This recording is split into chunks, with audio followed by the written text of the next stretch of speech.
Hola a todos, mi nombre es Agustina Ratti y hoy vamos a analizar la forma humana y el naturalismo en las diferentes épocas del arte occidental. Para eso vamos a mostrar ejemplos y comparar las diferentes maneras del arte en todos los periodos, comenzando por el neolítico y la antigüedad, pasando también por el periodo clásico, donde va a aparecer los conceptos de belleza, medida y armonía. Más adelante vamos a desarrollar bien punto por punto. Luego nos vamos a centrar en el arte cristiano medieval, el arte bizantino y el romántico, el naturalismo gótico con el regreso del naturalismo y luego finalizaremos con el periodo barroco y el periodo rococó. Bueno, ¿qué les parece si empezamos? Antes, una breve reflexión de por qué nos vamos a centrar en el análisis del cuerpo humano y su figura, ¿no? Desde las épocas antiguas hasta nuestros días, el cuerpo siempre ha sido la herramienta mediante el cual el hombre da a conocer su estadía, su relación y su vivencia del universo. En el cuerpo se encuentra la proporción frente al entorno, su posición en el mundo. Es por eso que el cuerpo es testimonio de nuestro andar y por eso se lo ha representado desde tiempos remotos. Y va a seguir vigente hasta en las expresiones artísticas hasta el día de hoy. Es por eso que elegimos este tema y nos vamos a centrar en eso. Si nos vamos a la prehistoria, las representaciones del cuerpo a las que nos podemos remitir son las Venus, esas esculturas de piedra que destacan la cadera y el pecho por sobre el resto de las extremidades. Acá estamos viendo una imagen a continuación. La mayoría carece de rostro, como pueden ver, y las extremidades apenas se representan. Los cuerpos de las Venus son definidos por las líneas curvas y los rasgos se asocian a la fertilidad. Esto va de la mano con las creencias de la época, ¿no? Los cuerpos de esas dimensiones de la mujer eran los alabados, la mujer como figura de procreación. Importaban las caderas anchas porque era sinónimo de útero fértil y los grandes pechos para poder amamantar. Esto va a ir cambiando la historia a lo largo de la historia del arte, así como también en los pensamientos de la sociedad. Durante el Neolítico se va a representar la figura humana mediante el arte geométrico. Carecen de movimiento, de expresión y de formación. A continuación vemos unas imágenes para entender un poco más de lo que estoy hablando. Llegamos al periodo arcaico. Las representaciones de los cuerpos humanos en este periodo se va a ver reflejada en las esculturas de esa época que se llamaron kuroi para las representaciones masculinas y korai para las representaciones de los cuerpos femeninos. Estamos hablando más o menos de la época de los siglos 8 al 6 a.C.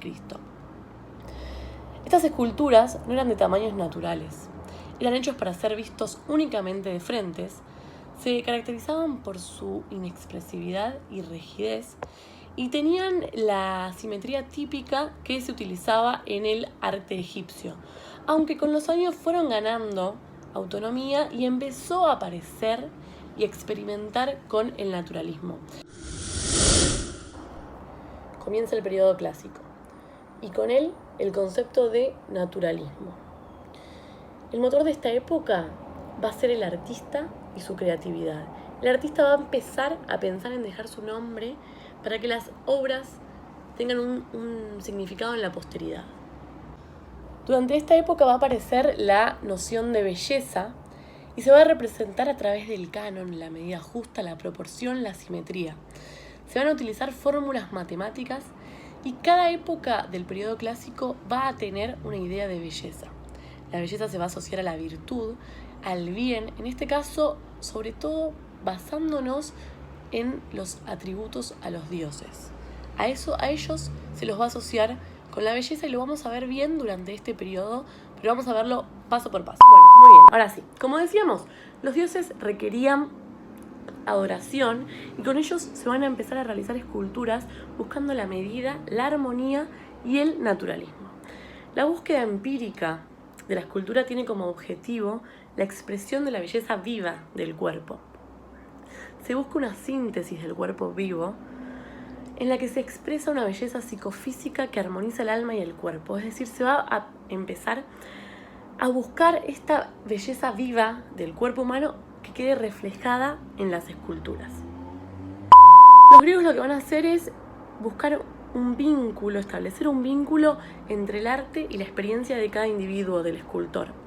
En la antigua Grecia se poseía un canon estético y habían encontrado la relación entre las matemáticas y la belleza, por lo que decían que la medida de la belleza, de los rasgos simétricos, un cuerpo ideal de una escultura debía medir 7 cabezas, lo que medían 7 cabezas.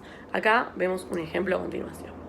Durante el siglo IV estas 7 cabezas van a pasar a ser 8, pero la medida es lo mismo, es decir, la asociación entre la matemática y la belleza, la simetría, la armonía, que va a caracterizar este periodo clásico. Junto con esto que les comentaba, el sentido de la belleza para la representación del cuerpo humano se va a basar en una frase escrita en el oráculo de Delfos, que decía: lo más exacto es lo más bello, respeta el límite, odia la soberbia y de nada demasiado. En esta época también los atletas eran adorados y eran como semidioses. Así como decimos que en esta época se representaba a los dioses y eran lo más bello que se podía llegar a representar, los atletas también lo eran.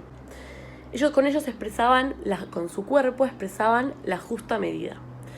La escultura de los atletas mostraba articulaciones y brindaba equilibrio. A las viejas fórmulas se le va a empezar a agregar el naturalismo. Otro rasgo importante de este periodo son las emociones.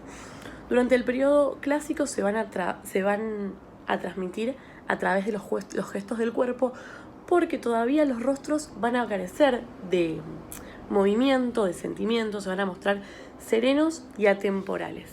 Los gestos faciales van a aparecer recién en el siglo II a.C., durante el periodo que se llamaba helenístico, pero bueno. Bueno, como les decíamos, llega el periodo helenístico y se va a extender hasta la aparición del periodo romano.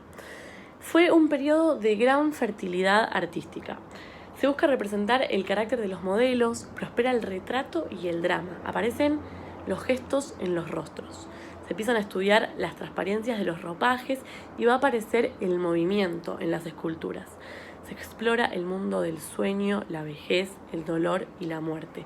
Los rostros por fin van a dejar de estar atemporales y serenos, y sino que van a empezar a transmitir algo.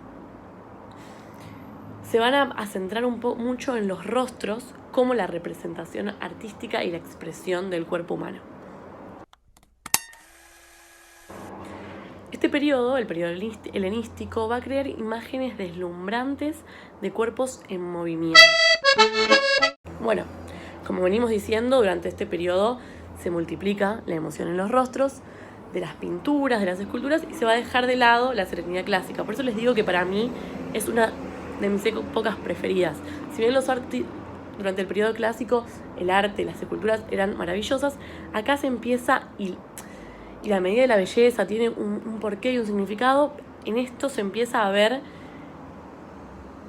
el verdadero dolor, el sufrimiento, los sentimientos, las emociones. Por eso es que es uno de mis periodos preferidos. Nos vamos al periodo romano. La escultura romana va a coger algunos rasgos típicos de la escultura clásica. Los romanos van a empezar a dominar el retrato.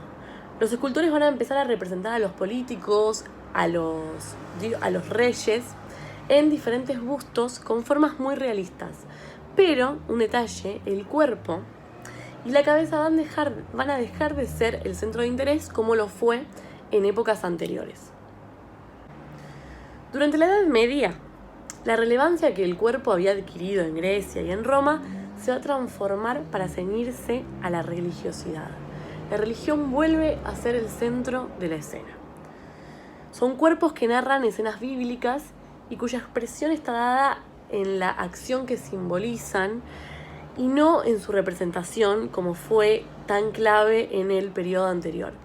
En todas las manifestaciones artísticas, los cuerpos son cubiertos por túnicas, responden a una intención sobrenatural, un semidios, un dios, dejan de ser seres terrenales y va más allá del espacio que los ciñe y de la expresión de la anatomía natural.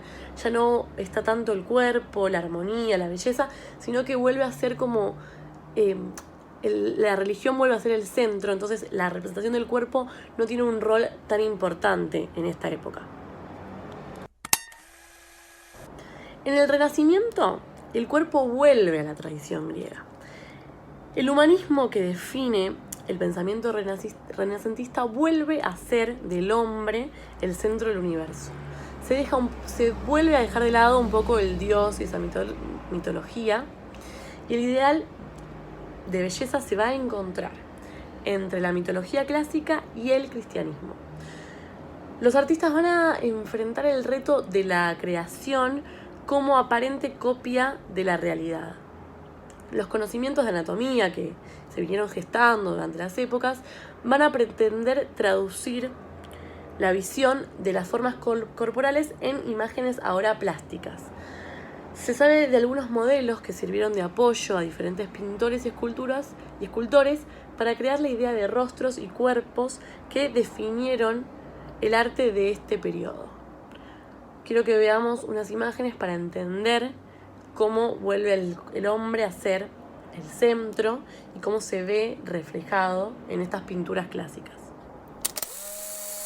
Luego del Renacimiento y del periodo barroco, en pleno siglo XIX, el cuerpo se representó de acuerdo a lo establecido por la academia, con fundamento en las propuestas de armonía y proporción de la Grecia clásica que vimos hace un ratito.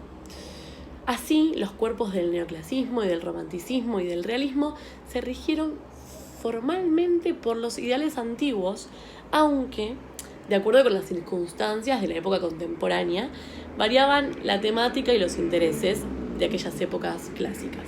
Es recién en los tiempos modernos cuando las representaciones del cuerpo rompen con todos los esquemas previos. Se cuestionan las armonías, las proporciones que tanto vimos en la época clásica, el naturalismo. Cuando llegan las vanguardias, el cuerpo se fragmenta y se recompone, se intenta el cubismo, vuelven las fantasías surrealistas, las formas geométricas. Se deja de lado cualquier tipo de canon de belleza y se empieza a experimentar con el cuerpo, dejando de buscar la perfección, la belleza, sino que se prueban nuevos métodos. Y es así como finalizamos este recorrido por la historia occidental de la representación del cuerpo humano, de la mujer, de la belleza, de la figura. Espero que les haya servido a todos, que les haya dejado reflexionando. Y si les gustó, suscríbanse, acuérdense de suscribir al canal y nos vemos en el próximo video con más análisis de la historia del arte.